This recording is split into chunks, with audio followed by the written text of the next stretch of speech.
নমস্কাৰ মেজমেলৰ মজিয়ালে আপোনাক জনাইছো আন্তৰিক আদৰণি প্ৰিয় দৰ্শক আজি মেজমেলৰ বিষয় হৈছে অসম সাহিত্য সভা আপোনালোক সকলোৱে জানে যে অহা 31 জানুৱাৰীৰ পৰা 4 ফেব্ৰুৱাৰী পৰ্যন্ত পাঠশালা চহৰত অসম সাহিত্য সভাৰ অধিৱেশন আৰম্ভ হ'ব আৰু এইবাৰ অসম সাহিত্য সভাৰ অধিৱেশনৰ নৱনিৰ্বাচিত সভাপতি হৈছে ডক্টৰ বসন্ত কুমাৰ গোস্বামী প্ৰিয় দৰ্শক আজিৰ দিনটোত অসমীয়া জাতি অসম সাহিত্য সভা প্ৰসংগত কিমান উদ্বিগ্ন অসমীয়া জাতি আজি কিমান দূৰলৈকে জাতিয়ে আজি কিমান দূৰলৈকে অসম সাহিত্য সভাৰ কথা চিন্তা কৰে অসম সাহিত্য সভা মানে বিচিত্ৰ সময়ত বিভিন্ন সময়ত কেৱল বিতৰ্কৰ অৱকাশ থাকি যায় তাৰ বাহিৰে জাতিয়ে অসম সাহিত্য সভাইনো কি কৰি আছে তাক লৈ হিমান যেন উদ্বিগ্ন নহয় ঠিক তেনেকুৱা এটা পৰিৱেশে বিৰাজমান এনেকুৱা সময়ত আজি ষ্টুডিঅ'ত আমাৰ লগত উপস্থিত আছে অসম সাহিত্য সভাৰ নৱনিৰ্বাচিত সভাপতি ডক্টৰ বসন্ত কুমাৰ গোস্বামী ডাঙৰীয়া আপোনাক আন্তৰিক আদৰণি প্ৰাগ নিউজৰ ষ্টুডিঅ'লৈ আপুনি এইখিনি সময় আমাক দিয়াৰ বাবে আন্তৰিক ধন্যবাদ ডক্টৰ গোস্বামী ডাঙৰীয়া মই আপোনাক সুধিব খুজিছোঁ সেইটোৱেই প্ৰশ্ন যে আজিৰ দিনটোত অসমীয়া জাতিৰ বাবে অসম সাহিত্য সভাৰ গুৰুত্ব কিমান এক 2 নম্বৰ কথা জাতি কিমান উদ্বিগ্ন অসম সাহিত্য সভাক লৈ আসলতে সমগ্ৰ অসমৰ প্ৰতিজন লোকেই অসম সাহিত্য সভা সম্পৰ্কে আজি কিছু বছৰৰ পৰা মনটো বৰ ঢৌলি কুঁৱলী আৰু সেয়েহে অসমৰ ৰাইজে অসম সাহিত্য সভাৰ হিতাৰ্থে কাম কৰিব পৰা এজন ব্যক্তিৰ অনুসন্ধান কৰি নিৰ্বাচনক আমাক জয়যুক্ত কৰিলে নিৰ্বাচিত হোৱাৰ পৰা অসমৰ জাতি ধৰ্ম বৰ্ণ নিৰ্বিশেষে সকলোৱে আমাৰ পৰা কিবা এটা বিচাৰিছে আপুনি কি বিচাৰিছে বুলি ভাবে যে অসম সাহিত্য সভাৰ সকলো বিতৰ্কৰ অন্ত পৰক আৰু অসম সাহিত্য সভাৰ পূৰ্বৰ যিটো গৰিমা সেই গৰিমাৰ স্তৰলৈ অসম সাহিত্য সভা উন্নীত হওক এইটোৱে সকলোৱে বিচাৰিছে আপুনি সেই পূৰ্বৰ গৰিমা উভতাই অনাৰ বাবে আপুনি কি কৰিব খোজে প্ৰথম কথা হ'ল যে এতিয়া কিছু বছৰৰ পৰা অসম সাহিত্য সভাৰ পূৰ্বৰ গৰিমা প্ৰায় জৰিমালে ৰূপান্তৰিত হৈছে নানা বিতৰ্ক অসম সাহিত্য সভাক লৈ হৈছে দুটা বস্তু এটা হৈছে বিতৰ্ক আৰু আনটো হৈছে সমালোচনা কৰাৰ অধিকাৰ সকলোৰে আছে অসম সাহিত্য সভাক ভাল পায় কাৰণে অসমৰ সংবাদ মাধ্যমৰ পৰা সাধাৰণ জনতালৈকে সকলোৱে অসম সাহিত্য সভাই পাও পিছলিলে সমালোচনা কৰে গতিকে মই ভাবোঁ সভাই সেই সমালোচনাৰ পৰাই প্ৰাণ শক্তি আহৰণ কৰি ৰাইজে কি বিচাৰে এইটো অধ্যয়ন কৰি ৰাইজক সেই সম্পদটো দিবলৈ যত্ন কৰিব লাগে আপুনি যেতিয়া সভাপতি নিৰ্বাচিত হ'ল তেতিয়া আপুনি জনগণৰ উদ্বেগক লক্ষ্য কৰিছে বুলি মোৰ ধাৰণা আপুনি কি দুটা বিশেষ পৰিৱৰ্তন কৰিব খোজে বা যি দুটা বিশেষ কাম আপুনি কৰিব খোজে এই পৰিকল্পনাৰ ভিতৰত আপুনি ক'ব নেকি মই প্ৰথম কথাটো হ'ল অসম সাহিত্য সভাক সকলো বিতৰ্কৰ পৰা মই আঁতৰাবলৈ চেষ্টা কৰিম আৰু ইয়াৰ কাৰণে যিমানখিনি ত্যাগ স্বীকাৰ কৰিব লাগে আমি স্বীকাৰ কৰিম যাতে কোনেও ভৱিষ্যতে অসম সাহিত্য সভাৰ বিতৰ্কটো ক'ৰ পৰা হয় বিতৰ্ক দুটা পথৰ পৰা আহে এটা হ'ল ক্ষমতা আৰু আনটো হ'ল বিত্ত যে ক্ষমতা পোৱাটো বৰ ভাল কথা কিন্তু অনুপযুক্ত লোকৰ হাতত যেতিয়া ক্ষমতা পৰে তি এটা জাতিৰ কাৰণে ভয়ংকৰ পৰিণামৰ এটা সূচনাৰ ইংগিত আমাক দিয়ে গতিকে সেই কথাটো মই গভীৰভাৱে অধ্যয়ন কৰিম আৰু এনেকুৱা এটা ব্যৱস্থালৈ সাহিত্য সভাক লৈ যাম যাতে কোনো প্ৰধান সম্পাদকে ভৱিষ্যতে কোনো কৰ্মীক ক'ব নোৱাৰে যে তুমি এই কামটো কৰা বা তুমি এখন চেক কাটাচোন আমুকৰ নামত, এইটো যাতে কৰিব নোৱাৰে। তাৰ কাৰণে সচিবালয়ৰ যিটো সেই সচিবালয়ৰ ব্যৱস্থাটো মই যোৰহাটৰ চন্দ্ৰকান্ত সন্দিকৈ ভৱনত মই কৰিম বুলি ইতিমধ্যে সিদ্ধান্ত কৰিছোঁ। আৰম্ভণিৰে পৰাই যোৰহাটৰ চন্দ্ৰকান্ত সন্দিকৈ ভৱনে আছিল সাহিত্য সভাৰ সদৰ কাৰ্যালয়, কিন্তু মাজতে সেই সদৰ কাৰ্যালয়ৰ গৰিমা নোহোৱা হ'ল, সেই কাৰ্যালয়টো প্ৰায় নিষ্ক্ৰিয় হৈ যোৱাৰ নিচিনা হ'ল। এতিয়া আপুনি কি পৰিকল্পনা কৰিছে? মানে মূল কথাটো হ'ল কি, চন্দ্ৰকান্ত সন্দিকৈ ভৱন মানে এজন পিতৃৰ দুটা সন্তানৰ মৃত্যুৰ যিটো চকুলো চন্দ্ৰকান্ত সন্দিকৈ ভৱনৰ প্ৰতি চপৰা ইটাৰ মাজত সন্নিৱিষ্ট হৈ আছে। শৰৎচন্দ্ৰ গোস্বামীৰ নেতৃত্বত যিখন অসম সাহিত্য সভা গঠিত হৈছিল, সেই শৰৎচন্দ্ৰ গোস্বামীৰ প্ৰযত্নতেই ৰাধাকান্ত সন্দিকৈয়ে 25,000 টকা অসম সাহিত্য সভাক দিছিল। সেই 25,000 টকাৰে বৰ্তমানৰ যিটো চন্দ্ৰকান্ত সন্দিকৈ ভৱন, এইটোক 10,000 টকা খৰচ হৈছিল। আপোনাসকলে সেই পৰিয়ালটোৰ যিটো ত্যাগ, এই ত্যাগৰ কথাটো গম পাব যে তাৰ সকলো কাঠ কলিকতাৰ পৰা নাৱেৰে অনা হৈছিল। আৰু বৰ্তমান অসম সাহিত্য সভাৰ চন্দ্ৰকান্ত সন্দিকৈ ভৱনত যিখিনি টেবুল আছে, সেই টেবুলৰ কাঠ সকলো নাৱেৰে কলিকতাৰ পৰা অনা হৈছিল। আজিও সি অজৰ অমৰ হৈ আছে। আৰু ব্ৰিটিছ চৰকাৰে আমাৰ অসম সাহিত্য সভাক সভাপতি বহিবৰ কাৰণে এখন চকী দিছিল, আৰু সেই চকীখনো এতিয়া হুবহু আছে, কিন্তু তাক ব্যৱহাৰ কৰা নহয়। যি কি নহওক বাৰু, সেই চন্দ্ৰকান্ত সন্দিকৈ ভৱনৰ অস্তিত্বলৈ এটা সংকট আহিল 2004 চনৰ পৰা। 2004 চনৰ পৰাই লাহে লাহে আহি 2008 চনত এটা শীৰ্ষ পৰ্যায় পালেগৈ, যাৰ ফলস্বৰূপে তেওঁলোকে এটা সিদ্ধান্ত কৰি ল'লে যে যোৰহাটৰটো হ'ল কেন্দ্ৰীয় কাৰ্যালয় আৰু গুৱাহাটীটো হ'ল প্ৰশাসনীয় কাৰ্যালয়। এনেকুৱা এটা ধাৰণা দিবলৈ যত্ন কৰাৰ ফলস্বৰূপে যোৰহাটৰ সকলো নথি পত্ৰ, কাৰ্যবিৱৰণী বহি, যিখিনিক সংবিধানে স্পষ্টকৈ লিখি থৈছে যে মূল কেন্দ্ৰীয় কাৰ্যালয়ৰ পৰা কোনো নথি পত্ৰ অন্য কোনো স্থানলৈ স্থানান্তৰ কৰিব নোৱাৰিব। আৰু তাৰ কাৰণে সংবিধানত এটা দফা লিপিবদ্ধ কৰা হ'ল, কিন্তু পৰৱৰ্তী কালত দেখা গ'ল যে কোনেও সেই কথাটোৰ গুৰুত্ব নিদিলে। আনকি অসম সাহিত্য সভাৰ চন্দ্ৰকান্ত সন্দিকৈ ভৱনৰ যিটো ইতিহাস, সেই ইতিহাসৰ প্ৰতি তেওঁলোকৰ কোনো অধ্যয়ন নাছিল বুলি মোৰ মনে হয়। এই যে 25,000 টকা দান কৰিছিল, তাৰে 15,000 টকা পৰা 5,000 টকা খৰচ কৰিবলগীয়া হ'ল যে ঘৰটোত বিজুলী বাতিৰ ব্যৱস্থাৰ কাৰণে অতিৰিক্ত 5,000 টকা লগা হৈছিল। আৰু সেই বিজুলী বাতিটো সেই সময়তে ভাবি চাওকচোন, যাতে কোনো কাৰণতে ঘৰটোৰ শ্বৰ্ট চাৰ্কিট নহয়, তাৰ কাৰণে সেই সময়ত একোটা ষ্টেবিলাইজাৰ আছিল। সেই ষ্টেবিলাইজাৰটোৱে গম দি দিয়ে যে শ্বৰ্ট চাৰ্কিট হৈছে।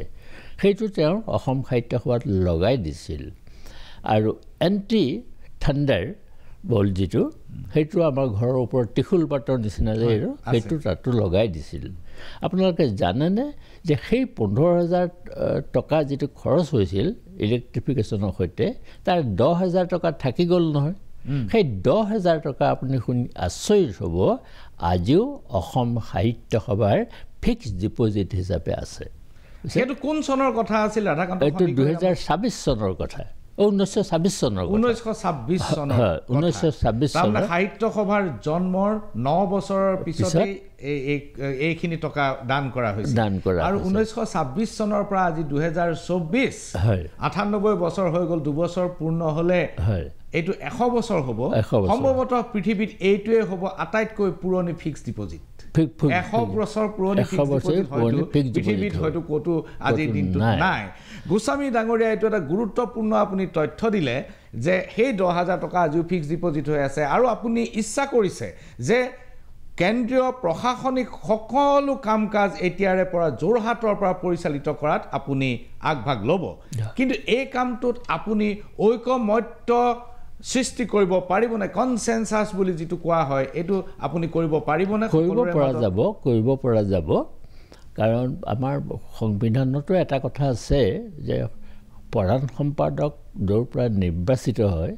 তাৰ পৰাই ধন ভঁৰালীজনে নিৰ্বাচিত হ'ব লাগে গতিকে মই এই ব্যৱস্থাটো কৰিব পাৰিম বুলি প্ৰায় 100% নিশ্চিত আৰু মই ইতিমধ্যে আমাৰ প্ৰধান সম্পাদক যিগৰাকী নিৰ্বাচিত হৈছে উপসভাপতি যিগৰাকী নিৰ্বাচিত হৈছে তেখেতসকলৰ লগতো মই এই বিষয়ে বিস্তৃতভাৱে আলোচনা কৰিম কি কাৰণে কেন্দ্ৰীয় কাৰ্যালয়লৈ আমাৰ হিচাপ পত্ৰবোৰ আনিব লাগে মূল নথিবোৰ কি কাৰণে কেন্দ্ৰীয় কাৰ্যালয়ত থাকিব লাগে এই গোটেইখিনি কথা মই ভাবিছোঁ যে মই কাৰ্যকালত এইখিনি মই কৰিব পাৰিম আৰু এই ব্যৱস্থাটো কৰিলে সভাৰ সম্পৰ্কে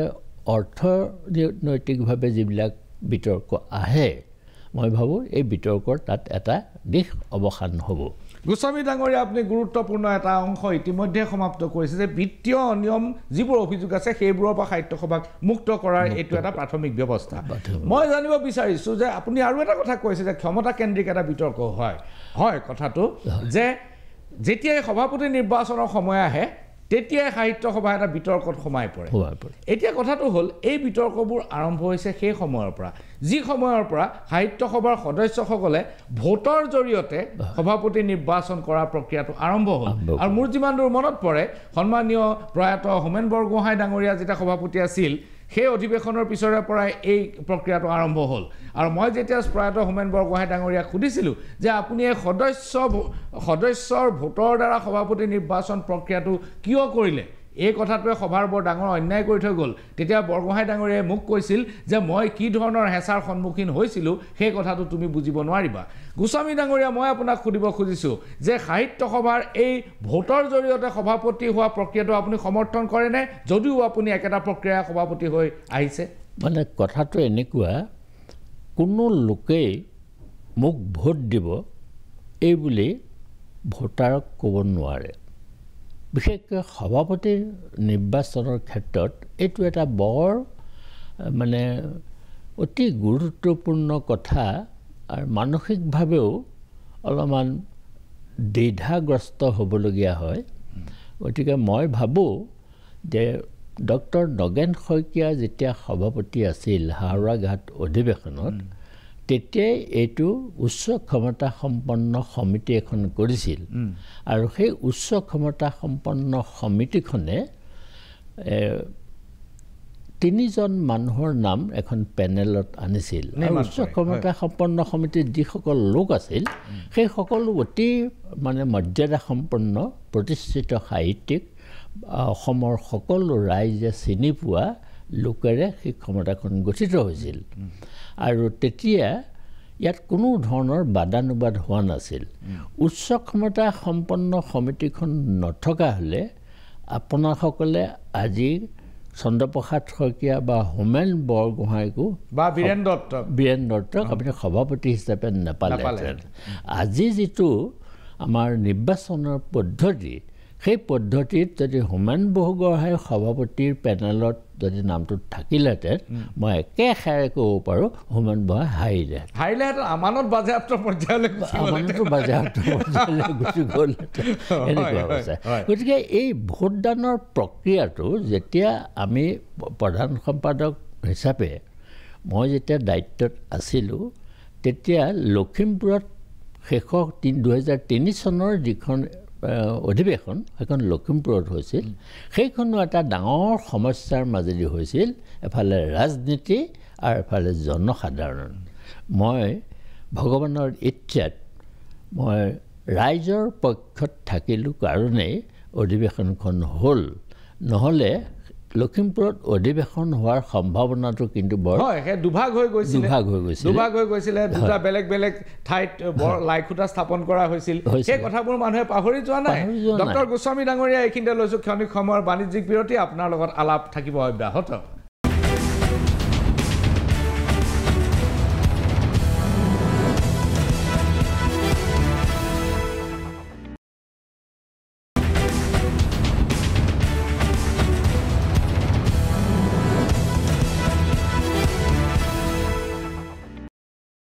পুনৰ ঘূৰি আহিছোঁ মেজমেলৰ মজিয়ালৈ আৰু মেজমেলত আজি উপস্থিত অসম সাহিত্য সভাৰ নৱনিৰ্বাচিত সভাপতি ডক্টৰ বসন্ত কুমাৰ গোস্বামী ডাঙৰীয়া মই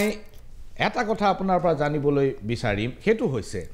যে সাহিত্য সভাৰ সভাপতি পদত যি যুঁজ বাগৰ হয় দুবছৰৰ মূৰে মূৰে সাহিত্য সভাৰ সভাপতিৰ বাবে এখন যুঁজ বাগৰ হয় আৰু এজন সভাপতি নিৰ্বাচিত হোৱাৰ পিছৰে পৰা পৰৱৰ্তী সভাপতিজন নিৰ্বাচিত হোৱাৰ প্ৰক্ৰিয়াটো তেতিয়াৰ পৰা আৰম্ভ হয় একাংশ মানুহে তেতিয়াৰ পৰা সক্ৰিয় হৈ যায় এই কামটোৰ বাহিৰে এই ক্ষমতাকেন্দ্ৰিক কামটোৰ বাহিৰে অসমৰ জনসাধাৰণতে সাহিত্য সভাৰ পৰা দৃশ্যমান অথবা স্পৰ্শমান একো কথা দুটা বছৰত নেদেখে মই আপোনালোকক আপুনি যেতিয়া প্ৰধান সম্পাদক হৈ আছিল তেতিয়াৰ দিনতে এখন বিশ্বকোষ প্ৰকাশ পালে প্ৰয়াত হোমেন বৰগোহাঁইৰ সভাপতিত্বত আৰু বীৰেন্দ্ৰ নাথ দত্তকে ধৰি বহু মানুহ বহু বিজ্ঞানী বহু ভাষাবিদ সকলো তাত জড়িত হৈ আছিল এই বিশ্বকোষৰ পৰৱৰ্তী কালত সাহিত্য সভাই কোনো ধৰণৰ স্পৰ্শযোগ্য কাম এতিয়ালৈকে কৰিছে বুলি মোৰ ধাৰণা নহয় এই ঘটনাটো আপুনি কি ধৰণে পৰ্যবেক্ষণ কৰে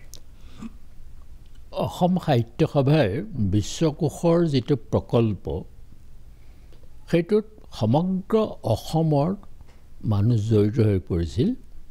আনকি ঠেলাৱালা ৰিক্সাৱালা পৰ্যন্ত জড়িত হৈ পৰিছিল আৰু সেইটোৰ মূল নায়ক আছিল হোমেন বৰগোহাঁইদেৱ বিশ্বকোষৰ ছপা কৰিবৰ কাৰণে অসমত বহুতো ব্যৱসায়ী আগবাঢ়ি আহিছিল তেওঁলোকে ক'লে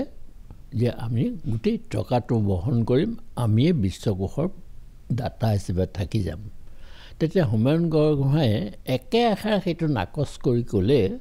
যে অসমৰ সমগ্ৰ ৰাইজক মই এই আন্দোলনটোৰ লগত জড়িত কৰিব খোজোঁ গতিকে এপইচা দুপইচা কৰি সংগ্ৰহ কৰি আমি বিশ্বকোষ কৰিম তেতিয়াই জিএল আগৰৱালাই কি কৰিছিল যে তেখেতৰ কাকতৰ এটা অতি মূল্যৱান অংশ যে অসম সাহিত্য সভাৰ বিশ্বকোষৰ কাৰণে এৰি দিছিল আৰু তাত যথেষ্ট লোকে দান বৰঙণি দিছিল মুঠতে ৩১ লাখ টকা বিশ্বকোষৰ পুঁজিত জমা হৈছিল আৰু এই বিশ্বকোষৰ কাৰণে যিকেইটা ভাগ কৰি লোৱা হৈছিল ইও মানে এনেকুৱা হৈছিল এই ইউজিচিয়ে কামবোৰ যেনেকৈ কৰে এটা নিৰ্দিষ্ট এডিটৰিয়েল উইক বা এডিটৰিয়েল মান্থ বা এডিটৰিয়েল ইয়েৰ এনেকুৱা ধৰণৰ ভাগ কৰি লয় নহয় আমি তেনেকৈ এটা চিডিউল কৰি লৈছিলোঁ ৮ তাৰিখে ডিব্ৰুগড়ত অধিৱেশন শেষ হ'ল শেষ হোৱাৰ পিছতে হোমেন বৰগোহাঁই তেখেতৰ থকা জেগালৈ মোক মাতি নি পেলাই ক'লে এটা কাম কৰিব পাৰি নেকি যে আমাৰ সংবিধান মতে যে এপ্ৰিলতহে এক্সিকিউটিভ পাতিব লাগে তাৰ আগত পাতিব পাৰি নে নোৱাৰে মোৰ কিয় নোৱাৰি পাৰি মই তেতিয়া এপ্ৰিলতে নৰৈ আমি মাৰ্চ মাহৰ আৰম্ভণিতে 10 নে 12 তাৰিখে এনেকৈ মই এক্সিকিউটিভ পাতি এই সিদ্ধান্তবোৰ লৈ ল'লোঁ সিদ্ধান্তবোৰ লৈ লোৱাৰ লগে লগে সেইদিনাই হোমেন বৰগোহাঁইদেৱে দীনেশ চন্দ্ৰ গোস্বামীক মাতি আনিলে মাতি আনি গোটেই প্লেনটো কৰিবলৈ দিলে যে বিজ্ঞানৰ 2টা খণ্ড কৰিলে কিমান পইচা খৰচ হ'ব গোটেই বস্তুটো কৰি পেলালে কৰি পেলাই তেখেতক সেই দায়িত্বটো লগে লগে তেতিয়া দিয়াই হ'ল তাৰ বাহিৰে তেনেকৈ বাকী কেইজন আমাৰ যোগেন্দ্ৰ নাৰায়ণ ভূঞা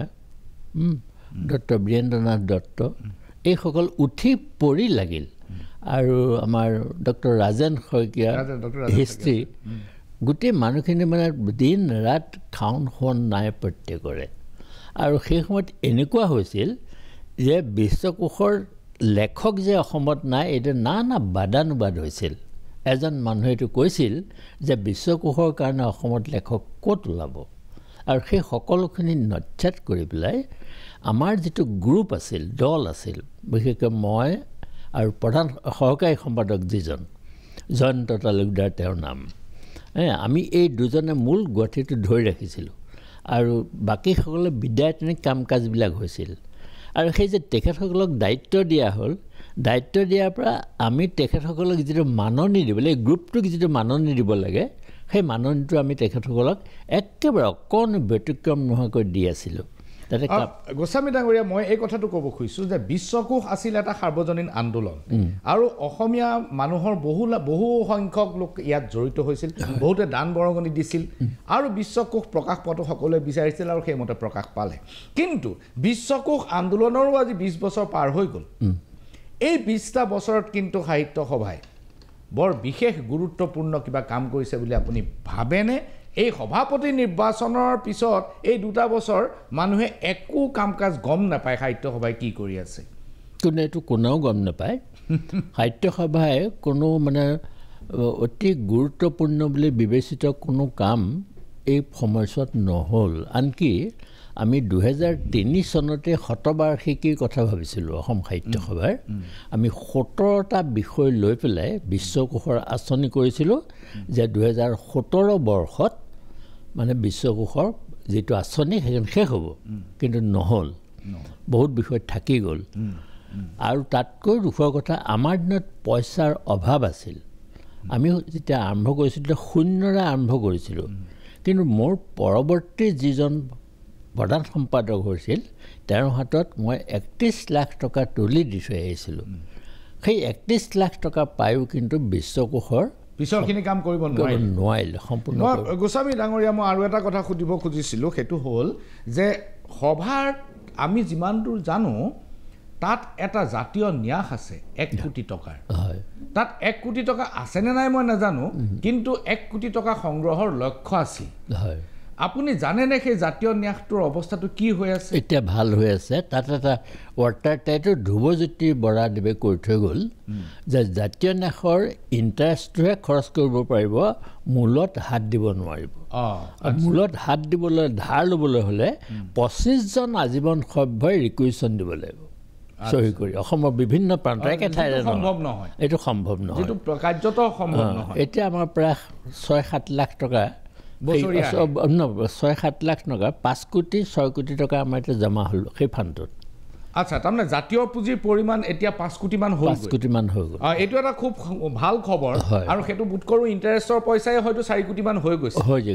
গতিকে এইটো এটা খুব ভাল খবৰ জাতীয় জীৱনৰ বাবে মই এটা কথা শুনিব খুজিছোঁ ডক্টৰ গোস্বামী ডাঙৰীয়া যে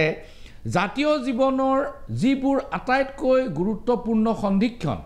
এই গুৰুত্বপূৰ্ণ সন্ধিক্ষণত অসম সাহিত্য সভাই জাতিৰ পক্ষত থকাটো অথবা সাহিত্য সভাৰ স্থিতি সকলোৱে জানিব বিচাৰে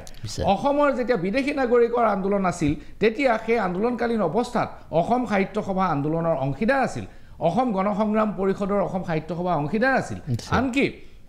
কেন্দ্ৰীয় চৰকাৰৰ লগত আলোচনাতো অসম সাহিত্য সভাৰ প্ৰতিনিধিয়ে সেই সভাত আলোচনাত অংশগ্ৰহণ কৰিছিল পৰৱৰ্তী কালত জাতীয় জীৱনৰ গুৰুত্বপূৰ্ণ সন্ধিক্ষণবিলাকত অসম সাহিত্য সভা কিন্তু নিৰ্লিপ্ত অৱস্থানত অৱতীৰ্ণ কৰিছে বিশেষকৈ আমি দেখা পালোঁ যে CAAৰ আন্দোলন সম্পৰ্কত যিবোৰ ঘটনা ঘটিল বা যি পৰিস্থিতি হ'ল তাত মই কোৱা নাই যে অসম সাহিত্য সভাই ৰাস্তাত নামি আন্দোলন কৰিব কিন্তু অসম সাহিত্য সভাৰনো CAA আইনখন সম্পৰ্কত কি স্থিতি সেই কথাটোকে আমি তেতিয়া গম নাপালোঁ আপুনি কি কয় নাই এইটোতো হয়েই কাৰণ অসম সাহিত্য সভাৰ যিটো প্ৰস্তাৱনা সংবিধানৰ যিটো প্ৰস্তাৱনা প্ৰেমবুল তাত স্পষ্টকৈ লিখা আছে যে অসমৰ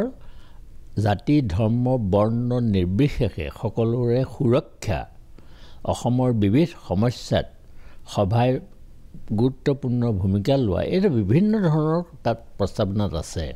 কিন্তু দেখা গ'ল 2004 চনৰ পিছত অসম সাহিত্য সভাই অসমৰ সমস্যা সম্পৰ্কে ক'তো শব্দ এটাও কৰা নাই কৰা এইটো এটা ডাঙৰ কথা হৈছে বিশেষকৈ আন্দোলনটো সাৰ্থক হওক নহওক কিন্তু সেই সময়টো মই ক'ব খোজা নাই যে প্ৰতিবাদ কৰিবলৈ ৰাজপথলৈ ওলাই আহিব লাগে আৰু ৰাজপথৰ আন্দোলনে একমাত্ৰ আন্দোলন নহয় কিন্তু বিদ্যায়তনিকভাৱেও অসম সাহিত্য সভাই কোনো পথ নিৰ্দেশনা এই সময়ছোৱাত দিব নোৱাৰে। বহুত ধন্যবাদ গোস্বামী ডাঙৰীয়া। এইখিনিতে লৈছোঁ ক্ষণিক সময়ৰ বাণিজ্যিক বিৰতি। চাই থাকক মেজমেল।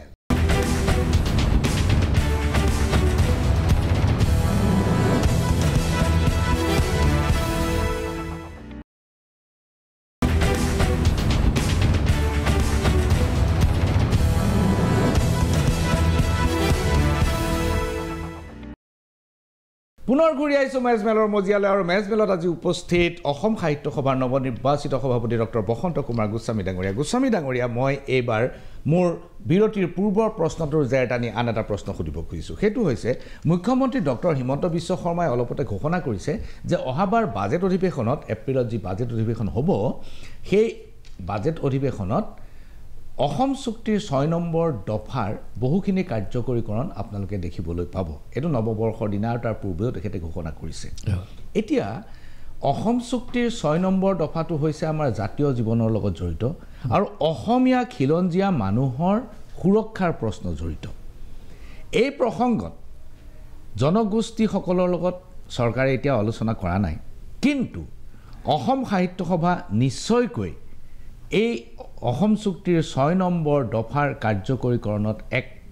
এটা ষ্টেক হোল্ডাৰ বুলি আমি ধৰিব পাৰোঁ। কাৰণ অসম আন্দোলনৰ যিহেতু অংশীদাৰ আছিল, অসমীয়া জাতীয় জীৱনৰ অগ্ৰণী অংশ। আপুনি এইটো এনেকুৱা এটা কথা ভাবিব পাৰেনে যে অসম সাহিত্য সভাই 6 নম্বৰ দফা সম্পৰ্কত এটা অনুশীলন আৰম্ভ কৰা উচিত? নিশ্চয়। আচলতে গোটেই কথাটো হ'ব লাগিছিল যে অসমৰ মাননীয় মুখ্যমন্ত্ৰীয়ে, চাব আপুনি কথাটো, ছাত্ৰ সন্থাক মাতিলে কিন্তু অসম সাহিত্য সভাক নেমাতিলে। নাই মতা।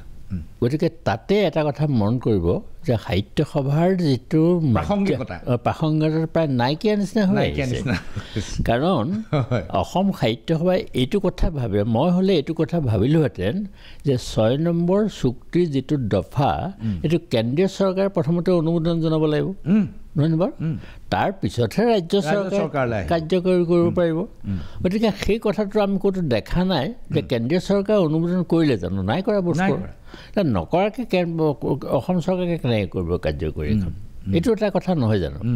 আৰু সেইটোৱে হৈছে আমাৰ গোটেই অসমীয়া জাতিটোৰ কাৰণে একমাত্ৰ ৰক্ষা কৱচ। কাৰণ য'ত আজি প্ৰায় 48% অসমীয়া মানুহ হৈছে আৰু অহাবাৰ যে কিমান কমিব আপুনি ভাবিব নোৱাৰে অসমীয়া মানুহৰ ৰেটটো। কিন্তু মই 1962 চনৰ যিটো লোকপিয়ল, সেই সময়ত আপোনাসকলে শুনি আচৰিত হ'ব যে অসমৰ যিসকল লোক, চাহ বাগিচাৰ যিসকল লোক আৰু থলুৱা মুছলমান যিসকল লোক আৰু চৰ চাপৰিত বসবাস কৰা যিসকল লোক, সেই সকলো লোক ঘৰে ঘৰে গৈ অসমীয়া বুলি পৰিচয় দিবলৈ সেই সময়ত কোৱা হৈছিল। তাত সেই সময়ত সাহিত্য সভাৰ ভূমিকা কেনেকুৱা আছিল? সাহিত্য সভাৰ ভূমিকা প্ৰতিজন মানুহে বিভিন্ন অঞ্চললৈ গৈ একদম বুজাই দিছে, চাহ শ্ৰমিকসকলক বুজাই দিছেগৈ গৈ, চৰ এৰিয়াবিলাকত গৈ পেলাই বুজাই দিছেগৈ। কাৰণ চৰ এৰিয়াবিলাক আজিহে এনেকুৱা ধৰণৰ এটা পৰিৱেশ সৃষ্টি হৈছে, সেই সময়ত সেই পৰিৱেশটো নাছিল। কাৰণ এইটো চৰ এৰিয়াত এইটো হোৱাৰ মূল কাৰণটোৱে আছিলে, এইটো ব্ৰিটিছ চৰকাৰ দিনতে আৰম্ভ হৈছিল 1901 চনত। 1901 চনত মানে যেতিয়া এই মানুহবিলাক আহিছিল, তেতিয়া ব্ৰিটিছ চৰকাৰ নিজে স্বীকাৰ কৰিছিল যে এই মানুহবিলাকে ব্ৰাইব দি পেলাই অসমলৈ আহিছে।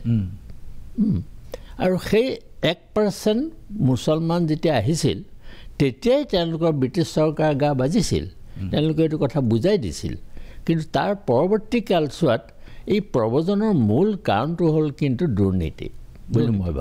মই ভাবোঁ দেই। তেওঁলোকক আনি পেলাই বহিবলৈ দিয়াৰ কাৰণে তেওঁলোক বহিছে, অন্য ঠাইতো তেওঁলোকে বহাৰ কোনো যুক্তি নাই। গোস্বামী ডাঙৰীয়া, এইখিনি আপুনি খুব গুৰুত্বপূৰ্ণ তথ্য দিলে যে 61 চনৰ লোকপিয়লৰ পূৰ্বে অসম সাহিত্য সভাৰ কৰ্মীসকলে চাহ বাগিচা আৰু চৰ চাপৰি অঞ্চলত গৈ মানুহক এইটো পতিয়ন নিয়াইছিল অসমীয়া ভাষী বুলি নিজক পৰিচয় দিয়াৰ বাবে। সেই সময়ত অসম সাহিত্য সভাৰ ভূমিকা অত্যন্ত প্ৰ'এক্টিভ, অত্যন্ত সক্ৰিয় ভূমিকা আছিল জাতিৰ পক্ষত। আৰু আজি জাতিৰ পক্ষত সেই ভূমিকা আমি দেখিবলৈ পোৱা নাই, অন্ততঃ যোৱা 20টা বছৰ আমি দেখিবলৈ পোৱা। গৰ্গ চেটাৰ্জী হয় আৰু প্ৰদীপ দত্ত ৰায় হয় এইসকলে নামনি অসমত কি কৰি আছে কোনোবাই খবৰ ৰাখিছেনে আচ্ছা গতিকে এইসকলক প্ৰতিহত কৰিবৰ কাৰণেতো অসম সাহিত্য সভা কিবা এটা কৰিব লাগিব অসম সাহিত্য এটা ডাঙৰ সুবিধা আছিল এটা সময়ত আজিকালি নাই সেইটো হ'ল চৰ চাপৰি শাখা সাহিত্য সভা চৰ চাপৰি বুলি এতিয়া আছে চৰ চাপৰি শাখা সাহিত্য সভা আছে নাই নেকি শাখাবিলাক আছে কিন্তু চৰ চাপৰি সাহিত্য সভাটোৱে বেলেগ হৈ গৈছিলে এটা গোট কৰা হৈছিলে আৰু তেওঁলোকে চৰ চাপৰিত অসমীয়া ভাষা প্ৰচাৰ আৰু প্ৰসাৰৰ কাৰণে কাম কৰিব গোস্বামী ডাঙৰীয়া এইটো এটা খুব গুৰুত্বপূৰ্ণ তথ্য আপুনি দিছে যে এতিয়া চৰ চাপৰি শাখা সাহিত্য সভাবোৰ নাই বৰঞ্চ চৰ চাপৰি সাহিত্য সভাটো এটা বেলেগ অনুষ্ঠানত পৰিণত হ'ল এতিয়া কথাটো হ'ল যে যেতিয়া অসম সাহিত্য সভা যিসকলে নিৰ্মাণ কৰিছিল প্ৰথম যেতিয়া আৰম্ভ কৰিছিল তেতিয়া তেওঁলোকে কিন্তু ইয়াৰ নামটো দিছিল অসম সাহিত্য সভা অসমীয়া সাহিত্য সভা আচ্ছা অসম সাহিত্য সভা বুলি ক'লে ইয়াৰ এটা সামগ্ৰিকভাৱে ইনক্লুচিভ এটা কেৰেক্টাৰ ইনক্লুচিভ কেৰেক্টাৰ এটা ইনক্লুচিভ চৰিত্ৰ এটা আছিল আচ্ছা আজিৰ দিনটোত জনগোষ্ঠীয় সাহিত্য সভাবোৰ বেলেগ হৈ গ'ল বড়ো মিচিং কাৰ্বি সকলোৰে নিজৰ নিজৰ সাহিত্য সভা হ'ল চৰ চাপৰি অঞ্চলৰ মানুহবিলাকে সাহিত্য সভা কৰিলে চাহ বাগিচাৰ বেলেগ সাহিত্য সভা হ'ল এনেকৈ সকলোৰে নিজৰ নিজৰ সাহিত্য সভা হ'ল এতিয়া ইয়াৰ পৰিচয়টো ঠিক অসম সাহিত্য সভা নহয় ই ঠিক অসমীয়া সাহিত্য সভাও নহ'ল অসম সাহিত্য সভাও নহ'ল ই একাংশ অসমীয়া বিদ্বৎ সমাজ বৰ্জিত আৰু বিদ্বৎ সমাজৰ পৰা বিচ্ছিন্ন একাংশ লোকৰ এটা আড্ডাত পৰিণত হ'ল আপুনি কি কয় নহয় একচুৱেলি প্ৰকৃততে কথাটো সেইটোৱেই কাৰণ অসম সাহিত্য সভা এই নামটো ৰাখিবৰ কাৰণে বহুত বিষয় বাছনি সভাত বহুত তৰ্ক বিতৰ্ক হৈছে আৰু তাৰ স্পেলিংটো বেলেগ ASAM আচ্ছা ASSAMটো কৰা ডাবল এছ নাই গতিকে এটা সুকীয়া পৰিচয় এটা দিবৰ কাৰণে এইবোৰ কৰা হৈছিল আৰু যে এই যে বিভিন্ন জনগোষ্ঠীৰ সাহিত্য সভাবোৰ হ'ল কিন্তু এইটো মই ভাবোঁ সমগ্ৰ বিশ্বতে যে জনগোষ্ঠীয় আত্মপৰিচয়ৰ এটা সংগ্ৰাম সমগ্ৰ বিশ্বতেই হৈছে এইটো পৰিচয় আৰু সেইটো অসমতো হোৱাটো স্বাভাৱিক কিন্তু তেওঁলোকে সেই পৰিচয়ৰ মাজেদিও অসম সাহিত্য সভাই যিটো সাংস্কৃতিক বন্ধন এই সাংস্কৃতিক বন্ধনটো কৰিব পাৰিলেহেঁতেন এই কেইবছৰত এই সম্পৰ্কে কিবা যে কৰিছে মই ভবা নাই কাৰণ কৰিছে যে জনগোষ্ঠীয় মানুহক মাতি আনি এখন মিটিং কৰিছে বা কিবা এটা কৰিছে অধিৱেশনলৈ জনগোষ্ঠীয় মানুহক মাতিছে সেইটোতে আচলতে কৰ্তব্যটো শেষ নহয় আমি কেনেকৈ আমি যিটো আমাৰ দুয়োটা মাজত এই যিটো মানে সাংস্কৃতিক সাঁকো যিডাল সেইডাল ব্ৰিজখন আমি কেনেকৈ নিৰ্মাণ কৰিব পাৰোঁ এই সম্পৰ্কীয় কোনো বিদ্যায়তনিক মানে কিবা কৰা মই দেখা নাই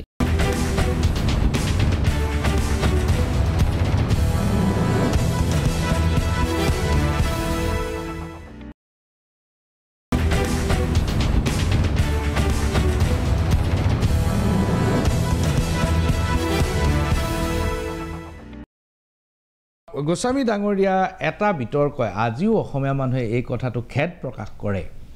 যে য়েছে দৰ্জে ঠংচি ডাঙৰীয়াক আমি অসম সাহিত্য সভাৰ শীৰ্ষতম পদটো নিদিলোঁ এই ঘটনাটো আপুনি কি ধৰণে পৰ্যবেক্ষণ নহয় য়েছে দৰ্জে ঠংচি তেখেতক অসম সাহিত্য সভাৰ পদটো নোপোৱাৰ এটা অন্তৰ্লীন কাৰণ আছে কিন্তু কাৰণ অসম সাহিত্য সভাই যেতিয়া লুমেৰদাই বঁটা দিবলৈ গৈছিল তেতিয়া অসম সাহিত্য সভাৰ পতাকাখন ঠংচিয়ে তেতিয়া তেখেত সভাপতি আছিলে সেইটো অৰ্গেনাইজেশ্যনটোৰ তেখেতে পতাকাখন উত্তোলন কৰিবলৈ নিদিলে আচ্ছা 2 নম্বৰ কথাটো হ'ল তেখেতে চিৰচেনেহী ভাষাৰ জননীটো গাবলৈ নিদিলে তৃতীয় কথাটো হ'ল মোৰ আপোনাৰ দেশটো গাবলৈ নিদিলে আচ্ছা তেখেত তেতিয়া কি পদবীত আছিলে সভাপতি আছিলে সেই অনুষ্ঠানটোৰ মানে অৰুণাচল কিবা সাহিত্য পৰিষদ বুলি কিবা সেইটো নিদিয়াৰ কাৰণে কিন্তু সেই কথাটো গোটেই অসমতে বিয়পি গৈছিল বৰ দুখ পাইছিল গতিকে একমাত্ৰ কাৰণ সেইটোৱে হ'ব বুলি মই ভাবোঁ নহ'লে সেনেকুৱা এগৰাকী সুন্দৰ উপন্যাস লিখিব পৰা এজন মানুহ কি সুন্দৰ উপন্যাস তেওঁৰ ভাষা কেনেকুৱা মানে সুললিত সেই মানুহজনে নোপোৱাৰ এটা মাত্ৰ কাৰণ হৈছে সেইটোৱে বুলি মই ভাবোঁ সাহিত্য সভাৰ বঁটাবিলাকৰ কথা কওঁ সাহিত্য সভাই বহুত বঁটা দিয়ে এই বঁটাবিলাকৰ গুৰুত্ব লাহে লাহে কমি আহিছে মই নিজেও সাহিত্য সভাৰ বঁটা পাইছোঁ অত্যন্ত গুৰুত্বপূৰ্ণ বঁটা পাইছোঁ প্ৰয়াত লক্ষ্মীনাথ ফুকনৰ নামত যি সাংবাদিকতাৰ শ্ৰেষ্ঠতম সাংবাদিকতাৰ যি বঁটা আছে সেই বঁটা মই গ্ৰহণ কৰিছোঁ কিন্তু গোস্বামী ডাঙৰীয়া মই অকপতে এই কথাটো আপোনাক কওঁ যে বঁটাটো গ্ৰহণ কৰাৰ সময়ত যিটো পৰিৱেশ আছিল যে মঞ্চৰ সন্মুখত এখন বিশাল অধিৱেশনৰ বিশাল মণ্ডপ আৰু তাত বহি আছিল মই ওপৰৰ পৰা গন্তি কৰিছিলোঁ 11জন মানুহ আৰু মঞ্চত সেই সময়ত উপস্থিত আছিল প্ৰায় 20-25 জন মানুহ মোৰ কথা শুনিবলৈ বা বঁটা বিতৰণী অনুষ্ঠানটো চাবলৈ তাত মাত্ৰ 11জন মানুহ উপস্থিত আছিল আৰু মোক বঁটা দিবলৈ যিমান মানুহ আছিল তাৰ সংখ্যা 25ৰ পৰা 30 এই ধৰণে বঁটাৰ গুৰুত্ব একেবাৰে কমি আহিছে আপুনি কি কয় যথেষ্ট সংখ্যক বঁটা আছে কিন্তু বঁটাবোৰৰ গুৰুত্ব আজি প্ৰায় নোহোৱাৰ নিচিনা হৈছে না আচলতে গোটেই কথাটো হৈছে কি অসম সাহিত্য সভাৰ যিখিনি বঁটা দিয়া হয় দ্বিতীয় মুকলি অধিৱেশনত এতিয়া পৰৱৰ্তী কালত বঁটাটো তেনেকৈ দিয়া নহ'ল বোধকৰোঁ বেলেগ বেলেগ সময়ত দি দিয়ে হোলচেলৰ বঁটা দিয়া নিচিনা হৈ পৰিল কিন্তু দ্বিতীয় মুকলি হোমেন বৰগোহাঁয়ে কি কৰি গৈছে জানেনে হোমেন বৰগোহাঁয়ে যিমান বঁটা পালে তাৰ ভিতৰত শ্ৰেষ্ঠ বঁটাটো হৈছে অসম সাহিত্য সভাৰ বঁটা তেখেতে 200 টকা মাননি পাইছিল বঁটাটোত পাইছিল সেইটোৱে তেওঁ কিন্তু এতিয়া বঁটাবোৰ কেনেকৈ দিয়ে জানেনে প্ৰধান সম্পাদকৰ যাকেই মন যায় তাকে বঁটা দি দিয়ে বুজিছে নাই আমাৰ দিনত আমি এখন কমিটি কৰিছিলোঁ উপসমিতি আছিল তাত মানে প্ৰফুল্ল ৰাজগুৰুৰ নিচিনা কিছুমান অধ্যয়ন প্ৰিয় মানুহক আমি উপসমিতিত ৰাখিছিলোঁ আৰু সেই উপসমিতিয়ে 3খন বা 4খন কিতাপ দি দিয়ে এই কেইখনৰ ভিতৰতে এটা বঁটা লিষ্টিং হয় চব হ'ব আৰু সেইখন আকৌ বিশেষজ্ঞ সমিতিলৈ পঠিয়াই দিয়া হয় তেওঁলোকে চাই পেলাই তাৰ পৰা এখন কিতাপ বাছি দিয়ে সেইমতে বঁটা দিয়া হয় কিন্তু আজিকালিতো সেই পৰিৱেশ নাই আজিকালি বঁটাটো মানে প্ৰধান সম্পাদকে যাকেই মন যায় তাকে বঁটাটো দি দিব এইখিনিতে লৈছোঁ ক্ষণিক সময়ৰ বাণিজ্যিক বিৰতি চাই থাকক মেজমেল